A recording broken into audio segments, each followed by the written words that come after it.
Assalamualaikum warahmatullahi wabarakatuh, para mahasiswa mata kuliah Manajemen Resiko. Hari ini kita akan memasuki perkuliahan ke-11, di mana kita akan membahas tentang resiko pasar. Tujuan dari pembelajaran terkait resiko pasar ini diharapkan bahwa mahasiswa mampu memahami definisi resiko pasar, mahasiswa mampu memahami bentuk-bentuk resiko pasar, dan mahasiswa mampu memahami kategori yang masuk general market risk, mahasiswa mampu memahami hubungan foreign exchange risk dan perbankan, dan mahasiswa mampu memahami definisi resiko spekulatif lainnya dan faktor-faktor penyebabnya, serta mampu memahami exposure terhadap perubahan kurs, dan mahasiswa mampu memahami value at risk untuk pengukuran resiko. Definisi resiko pasar. Resiko pasar adalah suatu resiko yang timbul karena menurunnya nilai suatu investasi karena pergerakan pada faktor-faktor pasar. Resiko pasar merupakan kondisi yang dialami oleh suatu perusahaan yang disebabkan oleh perubahan kondisi dan situasi pasar di luar dari kendali perusahaan. Resiko pasar ini sering disebut juga sebagai resiko yang menyeluruh karena sifat umumnya adalah bersifat menyeluruh dan dialami oleh seluruh perusahaan. Contohnya, pada saat krisis ekonomi dunia tahun 1930-an, lalu adanya krisis ekonomi di Indonesia tahun 97 dan 98, lalu ada coup-d'etat yang terjadi di Filipina pada saat Presiden Marcos diambil alih oleh kekuatan people power hingga Corazon Aquino menjadi presiden. Lalu di Amerika terjadi kasus subprime mortgage tahun 2007, serta di Thailand pada saat Bank Sentral Thailand melakukan devaluasi baht yang menyebabkan terjadinya keguncangan pada ekonomi Thailand secara keseluruhan. Lalu ada perang Teluk yang menyebabkan beberapa negara di kawasan Timur Tengah seperti Irak dan Kuwait mengalami kegoncangan ekonomi. Dan yang sangat baru adalah COVID-19 serta berbagai kasus lainnya. Bentuk-bentuk risiko pasar. Yang pertama adalah general market risk atau risiko pasar secara umum. Ini dialami oleh seluruh perusahaan yang disebabkan oleh suatu kebijakan yang dilakukan oleh lembaga terkait yang mana kebijakan tersebut mampu memberi pengaruh bagi seluruh sektor bisnis. Contohnya, pada saat bank sentral suatu negara melakukan kebijakan high money policy atau kebijakan uang ketat dengan berbagai instrumennya, seperti menaikkan suku bunga BI rate, di mana kebijakan menaikkan BI rate ini akan membawa pengaruh secara menyeluruh pada seluruh sektor bisnis yang berhubungan dengan berbagai instrumen yang berkaitan dengan suku bunga.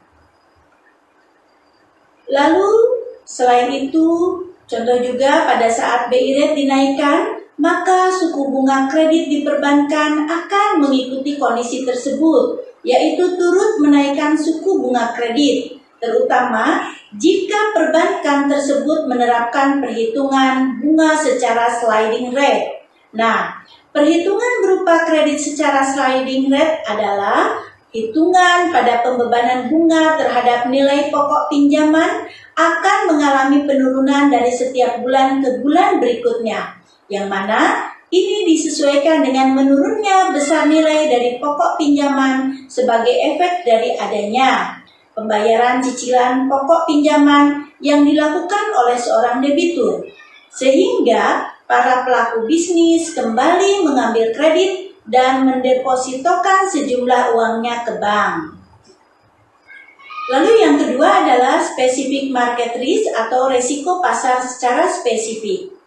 Adalah suatu bentuk resiko yang hanya dialami secara khusus pada satu sektor atau sebagian bisnis saja tanpa bersifat menyeluruh.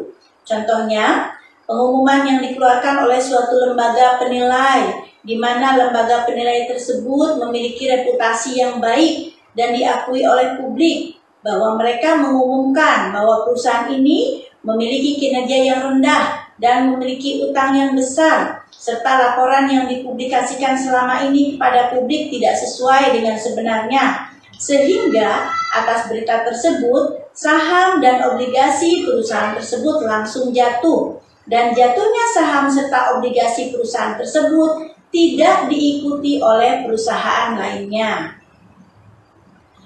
Kategori yang masuk general market risk ini ada beberapa di antaranya. Yang pertama adalah foreign exchange risk, yang kedua interest rate risk, yang ketiga commodity position risk, lalu yang keempat equity position risk, dan yang kelima adalah politic risk.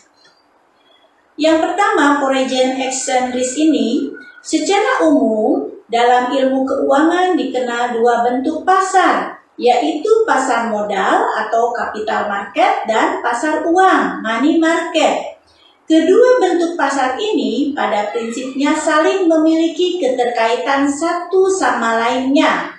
Di negara Indonesia, pasar modal berada dalam pengawasan Menteri Keuangan. Dalam hal ini melalui Bapepam LK atau Badan Pengawasan Pasar Modal dan Lembaga Keuangan. Sedangkan pasar uang berada di bawah pengawasan Gubernur Bank Indonesia. Nah, kedua jenis pasar ini saling bahu-membahu, bekerja sama dalam usahanya menciptakan kondisi ekonomi yang kondusif dan dinamis sehingga akan mampu mendorong pertumbuhan ekonomi negara. Adapun pengertian dari pasar keuangan atau financial market adalah tempat di mana di sana dilaksanakan berbagai aktivitas keuangan, baik dalam bentuk penjual surat berharga yang dilakukan oleh pasar modal dan juga penjualan mata uang seperti yang dilakukan di pasar uang. Aset berisiko termasuk rupiah berpotensi melemah seiring makin bertambahnya kasus COVID-19 di Amerika dan secara global. Meski sempat menguat, namun dikhawatirkan rupiah akan berbalik melemah kembali tertekan karena stimulus fiskal Amerika Serikat kembali tertunda menjelang pemilu Amerika Serikat. Nah, investor cenderung menerapkan risk off atau menjauhi aset beresiko. Pada pasar falas ini, kita dapat menggabungkan mata uang dalam dua bentuk kategori, yaitu hard currencies, yaitu mata uang keras, di mana mencakup mata uang yang berasal dari negara-negara yang memiliki tingkat kestabilan moneter tinggi atau biasanya berasal dari negara maju dan sering berbagai pihak menjadikan mata uang negara tersebut sebagai ukuran dalam mengkonversikan dengan mata uang negaranya. Contohnya, mata uang dolar Amerika ataupun yen Jepang ataupun mata uang euro. Lalu ada soft currencies. Nah, soft currencies ini merupakan mata uang yang lembut. Adalah jenis mata uang yang diterbitkan oleh suatu negara, namun jarang dipakai sebagai standar acuan dalam transaksi pasar bisnis internasional dengan alasan dianggap belum memiliki nilai kelayakan.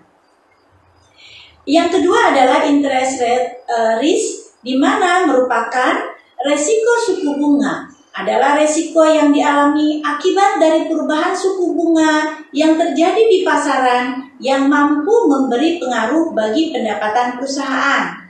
Yang ketiga, commodity position risk. Ini merupakan resiko perubahan nilai komoditi. Adalah suatu situasi dan kondisi di mana terjadinya kerugian akibat perubahan harga barang komoditi di pasar yang disebabkan oleh faktor-faktor tertentu, di mana kondisi ini akan semakin parah pada saat barang komoditi tersebut telah terikat kontrak dalam suatu kontrak perjanjian atau komoditi kontrak, serta informasi tersebut telah sampai ke pasar. Lalu yang keempat adalah equity position risk, yaitu resiko perubahan kekayaan. Adalah suatu kondisi di mana kekayaan perusahaan mengalami perubahan dari biasanya, sehingga perubahan tersebut memberi dampak pada keuntungan dan kerugian karyawan. Yang kelima adalah politik risk. Ini merupakan stabilitas politik, adalah sesuatu sangat penting bagi suatu negara. Stabilitas politik ini menjanjikan terciptanya pembangunan yang berkelanjutan. Namun, jika pemimpin dan pihak terkait di suatu negara tidak mampu menciptakan iklim kondusif dalam bidang politik, maka artinya seluruh pemimpin dan aparatur di negara tersebut tidak memiliki semangat kepemimpinan. Jika kondisi ini terus terjadi, maka yang terjadi adalah krisis kepemimpinan. Krisis kepemimpinan akan berakibat pada pencarian kepemimpinan di luar lembaga resmi, yaitu memungkinkan orang-orang yang berasal dari masyarakat atau oposisi akan muncul sebagai pemimpin dan berusaha mengambil alih kepemimpinan. Hubungan Foreign Exchange Risk dan perbankan.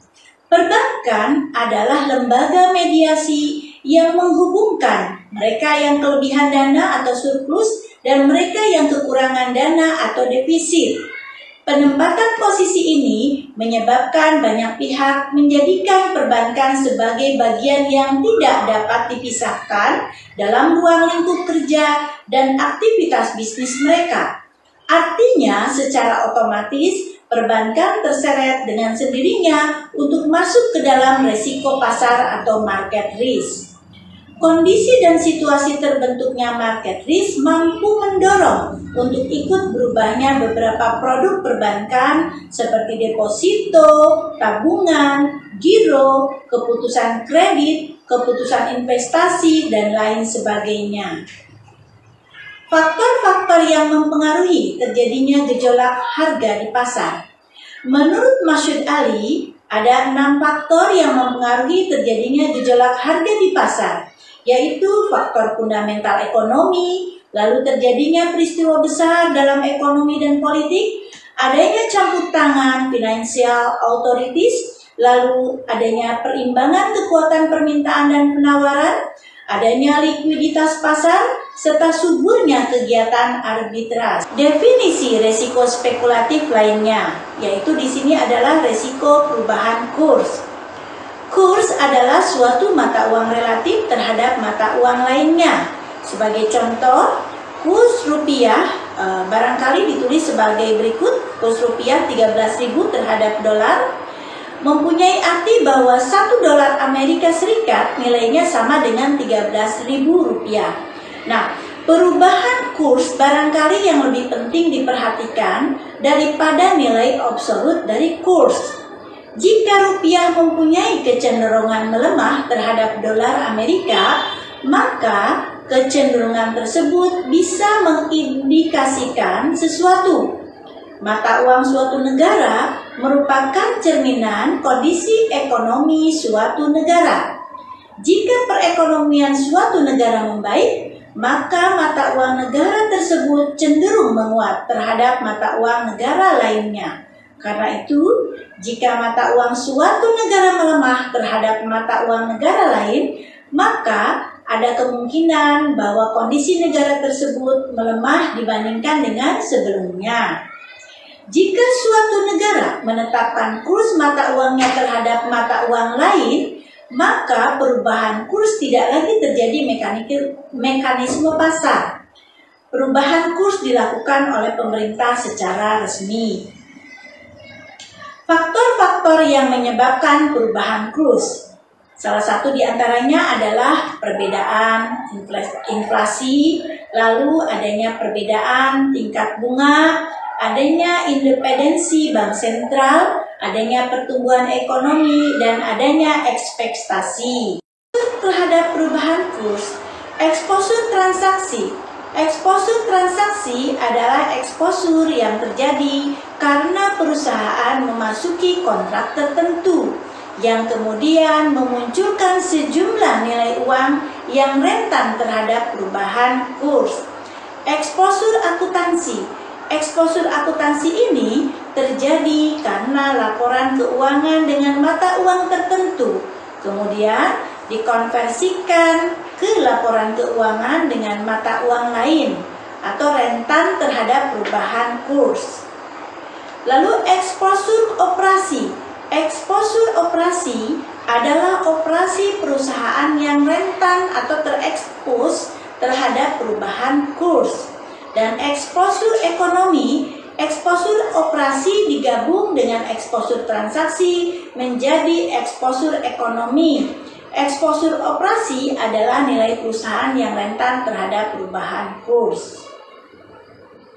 Value at risk untuk pengukuran resiko. Berkaitan dengan resiko yang merupakan suatu kemungkinan, maka peluang terjadinya suatu kejadian atau resiko sangat tergantung dari bentuk sebaran dari resiko yang mungkin timbul. Untuk itu, standar deviasi dapat menjadi ukuran bahwa suatu kejadian lebih beresiko dari kejadian yang lain. Suatu kejadian dikatakan lebih beresiko bila kejadian ini memiliki standar deviasi yang lebih besar dari kejadian yang lain. Hal ini berhubungan dengan semakin besarnya standar deviasi yang menunjukkan semakin tersebarnya atau beragamnya kejadian-kejadian yang mungkin timbul. Value at risk. Value at risk merupakan salah satu alat analisis untuk mengukur risiko di samping notional amount, sensitivity measures, dan skenario. Untuk notional amount hanya dapat memberikan indikasi dari potensi kerugian yang mungkin terjadi. Walaupun sensitivity measures dapat memberikan informasi terkait dengan sensitivitas dari surat berharga atau bunga, namun tidak mampu mengukur perubahan yang mendatangkan kerugian dan juga mengabaikan hubungan-hubungan yang tidak segaris antara harga dan keuntungan.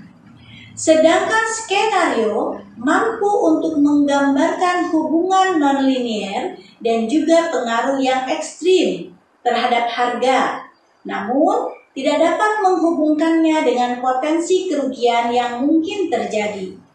Di samping ia tidak mampu menghubungkan atau menggabungkan resiko yang mungkin terjadi antara berbagai pasar, namun kesemua kendala dalam alat ukur di atas dapat dilakukan atau diukur dengan menggunakan value at risk. Nah, tugas kalian adalah yang pertama, menjelaskan pengertian risiko pasar dalam perspektif bisnis. Yang kedua, salah satu penyebab timbul risiko pasar adalah kondisi dan situasi internasional. Berikan penjelasannya beserta contohnya. Yang ketiga, dolar Amerika Serikat termasuk dalam kategori hard currency. Berikan penjelasan Anda mengapa dolar bisa masuk dalam kategori hard currency dan mengapa mata uang rupiah tidak bisa masuk dalam kategori hard currency. Dan yang keempat adalah negara di kawasan Asia sangat rentan mengalami risiko pasar. Salah satunya adalah Indonesia. Jelaskan mengapa dikatakan rentan dan berikan contohnya. Dengan demikian, maka perkuliahan ini saya akhiri. Saya berharap kita bisa bertemu dalam sesi berikutnya. Terima kasih atas kehadiran kalian. Wabillahi taufiq wal hidayah. Wassalamualaikum warahmatullahi wabarakatuh.